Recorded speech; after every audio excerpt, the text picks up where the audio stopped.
Hi, my name is Lena. I'm 27 years old, and I never imagined that on the day of my wedding, I'd be bleeding on the floor while the people who raised me stood and watched like I was nothing. I was never the favorite child.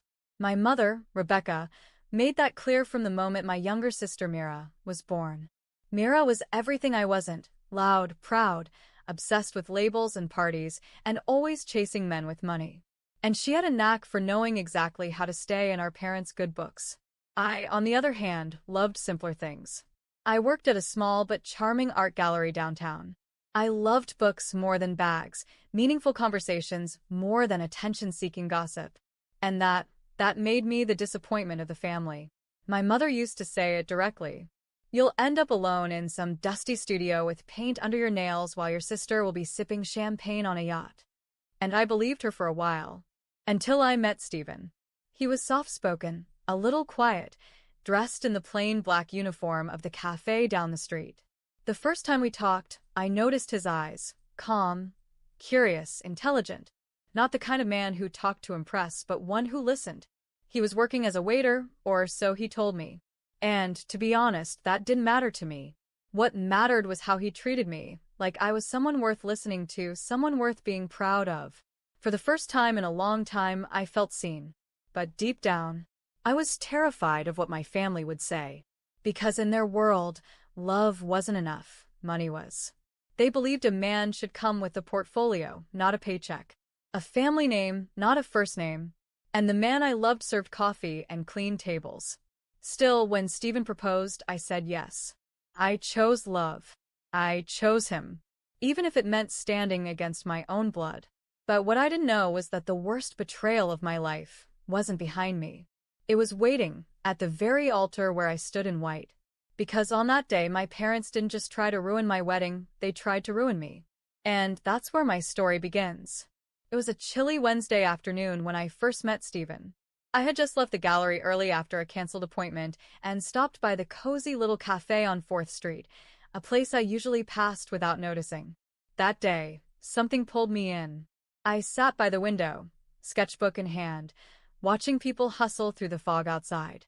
I ordered a hot coffee, and a few minutes later, he brought it to my table. "Here you go," he said with a polite smile. "Let me know if you need anything else." I looked up. He was handsome, but not flashy. His smile was sincere, not the forced one I saw from most guys trying to flirt. He wasn't trying to impress me. And that intrigued me. "Thank you," I replied, watching him walk away. 15 minutes later, he was back, holding another coffee. "Someone ordered this by mistake and didn't want it. Thought you might like a refill on the house." I laughed softly. Is that a clever move or just really good customer service? "Maybe both," he said, grinning. "I'm Stephen." "Lena," I said, shaking his hand. "Nice to meet you." From that moment on, I found myself coming back more often. Not because the coffee was particularly amazing, but because Stephen was. Over time, we started having long conversations between his shifts. He had a quiet wisdom, a sense of peace about him that made you feel grounded just by sitting near him.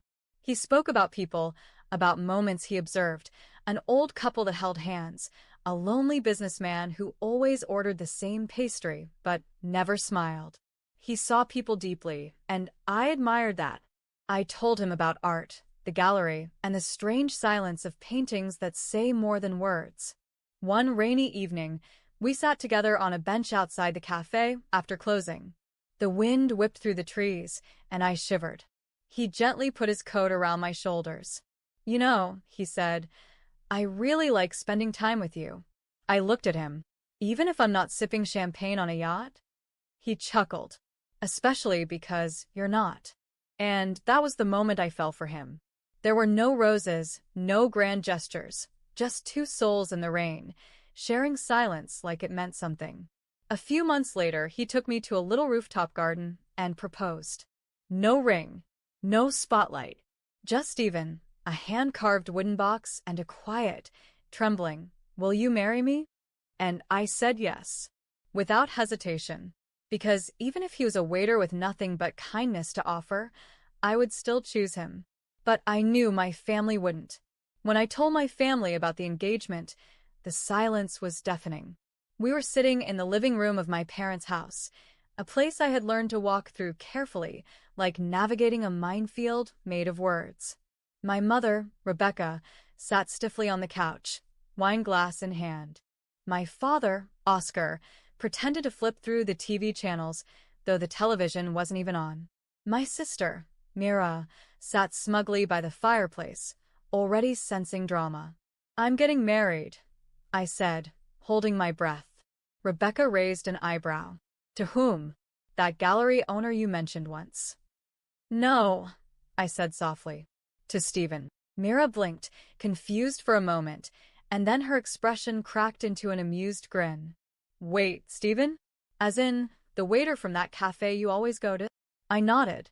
"Yes, that's Stephen." Rebecca snorted. "Are you serious, Lena? You want to marry a man who takes orders for a living?" "He's more than that," I replied firmly. "He's kind, intelligent, thoughtful." "Poor," Mira interrupted, sipping her imported juice. "You forgot poor." I clenched my fists. "He treats me with more respect than anyone ever has. That matters more than any bank account." Oscar finally turned toward me. "Does he even have a proper job? Benefits? Savings?" I swallowed hard. "We're managing just fine. And I'm not asking for your approval. I'm telling you." Rebecca stood up, pacing dramatically. "Lena, your sister married a CEO. They just bought a house in the hills. You're throwing your future away for a man who can't even pay for his own wedding." Mira chimed in with a smirk. "Maybe we should have the reception at his cafe. We could all bring our own mugs." The room burst into laughter, except mine. I stood up, my heart pounding, but my voice steady.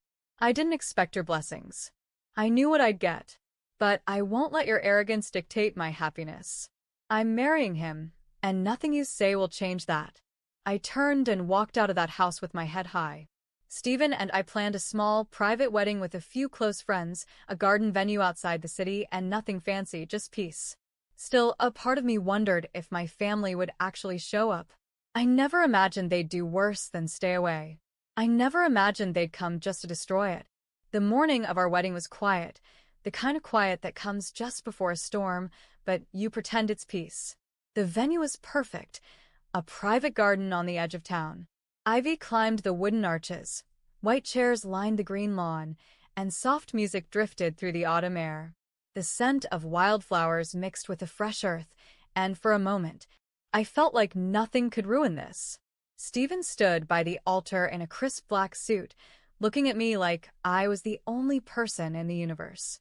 His friends, warm, humble, respectful, smiled at me as I walked down the aisle.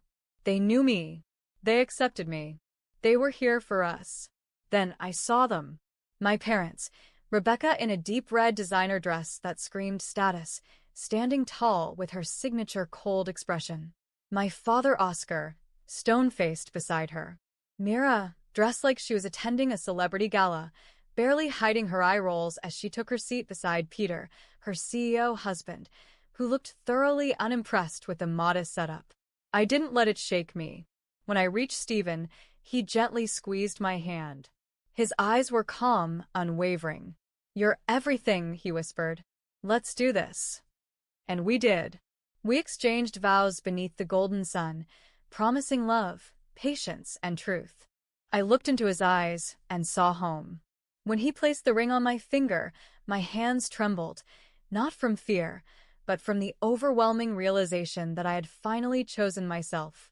As the ceremony ended, soft applause rippled through the garden. Stephen's friends hugged us. I saw tears in their eyes. My parents barely clapped. Mira was already texting someone. Still, I told myself, they came. That must mean something. A white tent was set up nearby for a light reception. Tables were decorated with candles and homemade floral centerpieces. A small playlist played in the background. No live band, no champagne towers, just warmth. Stephen and I sat together at the head table. I could feel the unease from my family's side, like they were holding their breath, waiting for something to criticize. I was wrong to think the worst was behind me, because the real storm, the one that would leave blood, betrayal, and brokenness in its wake, was just about to begin. And it would start with a watch. The sun was beginning to dip, casting golden shadows across the garden tent. Laughter hummed from Stephen's side of the guests.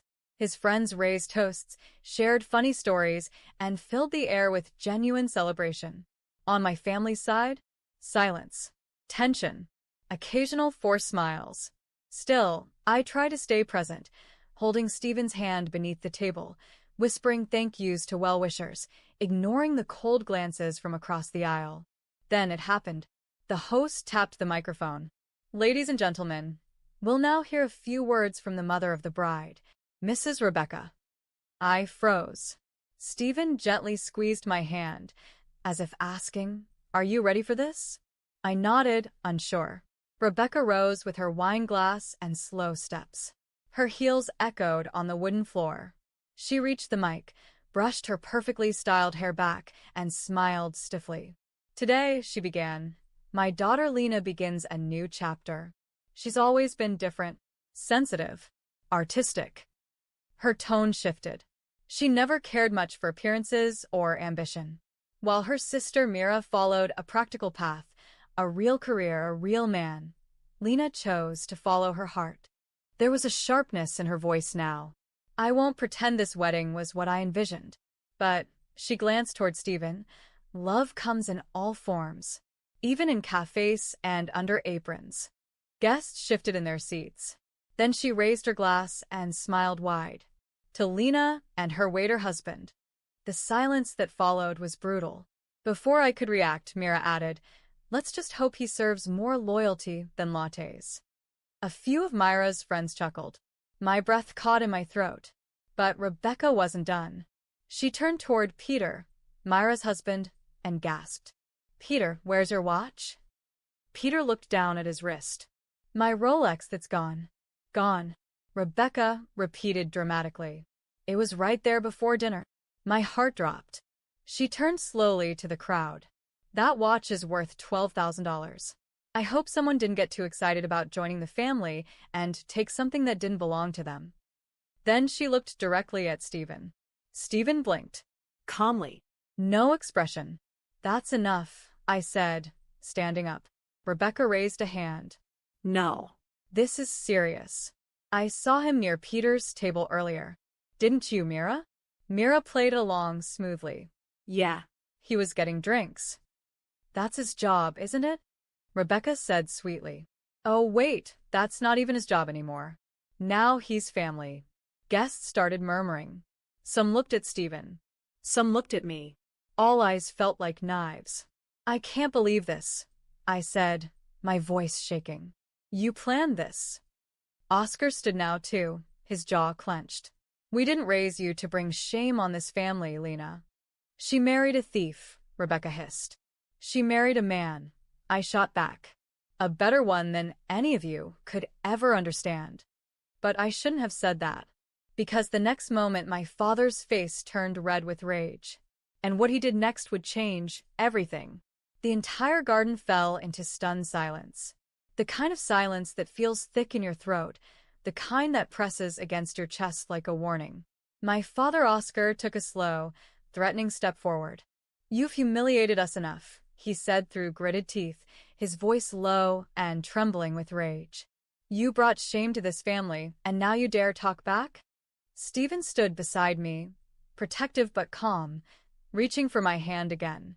But Oscar wasn't looking at Stephen. He was looking at me. And then he moved. Just behind our table, leaning against a wooden post, was a baseball bat. One of the kids had left it there earlier in the day while playing near the reception lawn. At the time, it seemed innocent, harmless. Oscar picked it up with shaking hands. My heart stopped. "Dad, no." But before I could take another breath, before anyone could step in, he swung it. The bat came down with terrifying force and struck me hard on the side of my head. Pain. Instant, hot, white pain exploded across my skull. The world spun, blurred. I felt myself falling. The sound of gasps, screams, the shattering of a wine glass somewhere. All of it became a distant echo. I hit the ground. My knees folded. Blood poured down my temple. I couldn't feel my arm. My ears rang. Everything moved in slow motion after that. I heard Stephen's voice, but it felt far away. He was shouting, furious, shaking. "Are you out of your mind? She's bleeding. You hit your own daughter." I blinked, struggling to stay conscious. My vision was swimming. I saw guests frozen, some running, some crying. I saw Mira with her hand over her mouth, half shocked, half silent. But most of all, I saw Stephen kneeling beside me, holding me, his face pale with fear and fury. He turned his head and bellowed toward the crowd. "Call 911. Now. Then he pulled out his own phone. "You want to talk about theft? Lies? You want to accuse me? Fine. Let's talk. But first, let's get my wife to a hospital. And then, I'll show you who I really am." As I drifted toward unconsciousness, I heard the distant sound of sirens in the wind. I don't remember much of the ride, only the cold of the grass against my cheek, the pressure of a towel on my head, Stephen's arms never letting go. When I blinked awake again, the flashing lights had arrived. 2 police cruisers pulled up just outside the garden gate, followed by an ambulance. Uniformed officers and paramedics hurried toward us. Stephen stood tall now, one hand bloodied from holding the compress to my head, the other pointing toward my parents. "She was assaulted by her own father," he said coldly. "In front of witnesses. In front of everyone." Officer Randy, a broad-shouldered man with a calm voice, stepped between them. "Who struck the bride?" Oscar said nothing. Rebecca tried to intercept. "It was an accident," she said, stepping forward. She was being emotional. She was standing still. Stephen cut in. He picked up a baseball bat. He swung it. "I have it all on video. One of our friends was recording her thank you speech." Randy turned toward Oscar. "Sir, I need you to step aside." Then Stephen did something that silenced the rest of the garden. He walked to the front of the tent, where Rebecca, Mira, and Peter stood frozen. He picked up the microphone, the same one my mother had used earlier to belittle me. His voice was steady, commanding. "I wasn't going to say this today, but since you've all accused me, insulted me, and now attacked the woman I love, let me give you some truth." The entire reception went dead quiet. Even the police paused. "My name is Stephen Hale. I own Hale Developments, one of the top luxury real estate firms in this state. I've developed 15 residential and commercial properties across the city, including the tower Peter's company just rented their new office in." Peter's face turned a shade paler. "I have no criminal record. I've employed over 400 people in this city. And yes, I worked as a waiter. Because I wanted someone who saw me as a person, not a price tag." He looked directly at Rebecca. "Lena loved me when she thought I had nothing. And that's exactly why she's the only person I've ever trusted with everything." He turned back to Officer Randy. "Now, I'd like to press charges against her parents. And her sister. Because what they did today wasn't just cruel, it was criminal." Gasps filled the air. The officers stepped forward. Oscar, Rebecca, and Mira were each placed under arrest. Handcuffed. Read their rights. Mira struggled. "This is insane. You're ruining our lives." Stephen didn't even flinch. No. "You did that yourselves." As paramedics lifted me onto the stretcher, Stephen walked beside them, holding my hand, never once letting go. The ambulance door shut. I looked at him through blurred vision. "You told them everything?" He nodded softly. "No more lies." I closed my eyes as the sirens wailed. For the first time all day, I finally felt safe. The ambulance ride was a blur. I drifted in and out of sleep, feeling Stephen's hand wrapped tightly around mine the whole time. The paramedic, a kind man named Dr. Tyler, checked my vitals, gently wrapped my head, and reassured me that the injury wasn't life-threatening. "You're lucky," he said with a soft smile. "The swelling is minimal. You'll be sore for a while, but you'll recover fully." Lucky. Funny how that word sounded so strange after everything that happened. At the hospital, they ran a scan, cleaned the wound, gave me something for the pain, and kept me under observation for a few hours. Stephen stayed by my side the entire time. Not once did he leave the room. He didn't try to comfort me with empty words. He just sat there, silently holding my hand. And somehow that was enough. Around midnight, Dr. Tyler returned with paperwork. "You're stable. We're going to discharge you," he said. "But I recommend you rest. No stress, no chaos." I almost laughed. No chaos? Too late for that. Stephen helped me into his car, wrapping a soft blanket over me. I assumed we were heading back to the tiny apartment I had seen before, the one with the squeaky floors and second-hand couch. But we didn't go that way. We drove through a part of the city I rarely visited. Elegant neighborhoods, private gates, homes that looked like they belonged in magazines. "Stephen," I whispered, confused. "Where are we going?"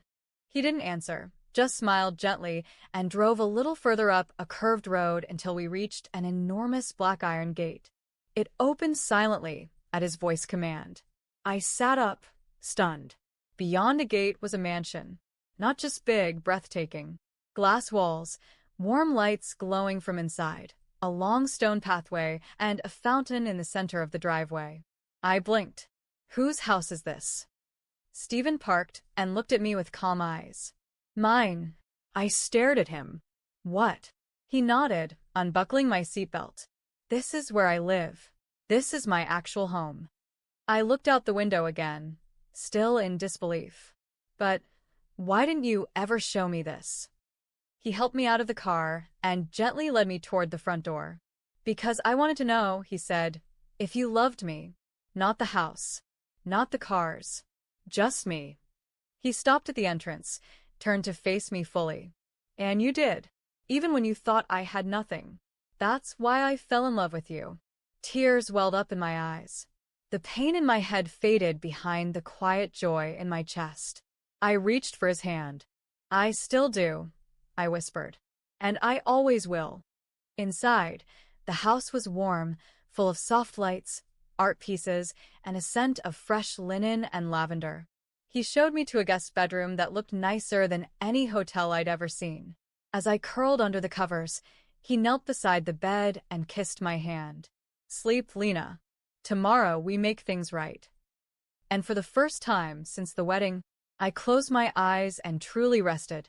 The next morning, sunlight streamed through the tall windows of Stephen's mansion, casting soft gold across the marble floors. I woke slowly, the pain in my head dull but tolerable.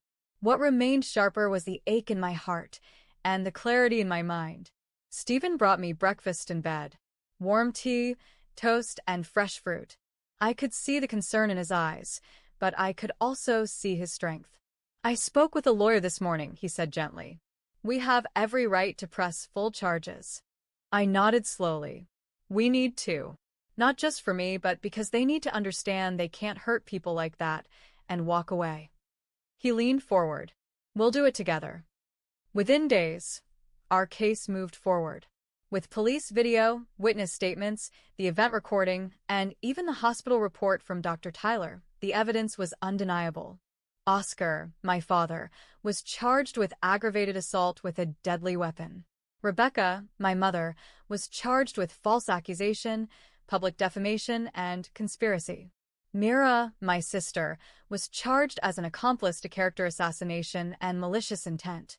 Their lawyer tried to twist the facts, claimed it was a misunderstanding, claimed my father lost control, claimed my mother was just joking.